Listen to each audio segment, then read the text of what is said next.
ಸುಳ್ಳಿನ ಕಾರ್ಖಾನೆಯಲ್ಲಿ ಕಲಿತ ವಾಟ್ಸಪ್ ಯೂನಿವರ್ಸಿಟಿಯ ಪದವೀಧರರ ಅಸಲಿ ಮುಖ ಬಯಲಾಗಿದೆ.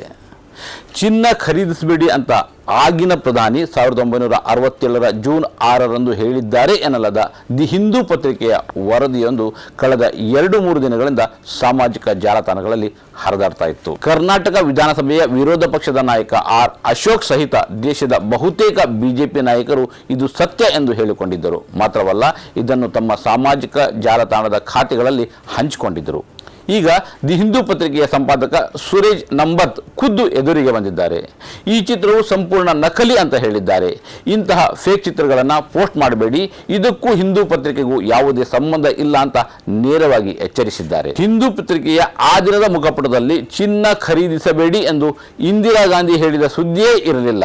ಎಐ ತಂತ್ರಜ್ಞಾನ ಬಳಸಿ ಇದನ್ನು ಸೃಷ್ಟಿಸಲಾಗಿದೆ ಎಂಬ ಮಾಹಿತಿ ಹೊರಬಿದ್ದಿದೆ.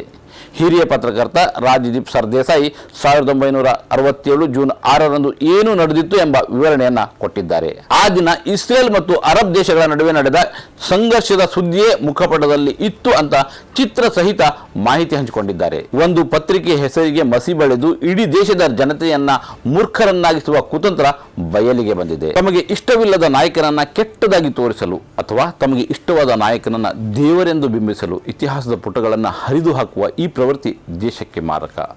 ರಾಜಕೀಯ ಸಿದ್ಧಾಂತಗಳು ಏನೇ ಇರಲಿ, ದೇಶದ ಸಂಕಟದ ಸಮಯದಲ್ಲಿ ನೀವು ನಮ್ಮೊಂದಿಗೆ ಇರಿ ಎಂದು ಜನತೆಯನ್ನು ಕೇಳಿಕೊಳ್ಳುವ ಮತ್ತು ತಮ್ಮ ನಿಲುವನ್ನು ಸಮರ್ಥಿಸಿಕೊಳ್ಳುವ ಎದೆಗಾರಿಕೆಯನ್ನು ಆಡಳಿತಗಾರರು ತೋರಿಸಬೇಕು. ಇದಕ್ಕೆ ಲಾಲ್ ಬಹದ್ದೂರ್ ಶಾಸ್ತ್ರಿ ಉದಾಹರಣೆಯಾಗಿ ನಿಲ್ಲುತ್ತಾರೆ. ವೀಕ್ಷಕರೇ, ಉಳಿದದ್ದು ನಿಮ್ಮ ವಿವೇಚನೆಗೆ ಬಿಟ್ಟದ್ದು. ನಿಮ್ಮ ಆಲೋಚನೆ ಏನು ಹೇಳ್ತದೆ ಅದನ್ನು ಕಮೆಂಟ್ ಬಾಕ್ಸ್ನಲ್ಲಿ ಬರೆಯಿರಿ.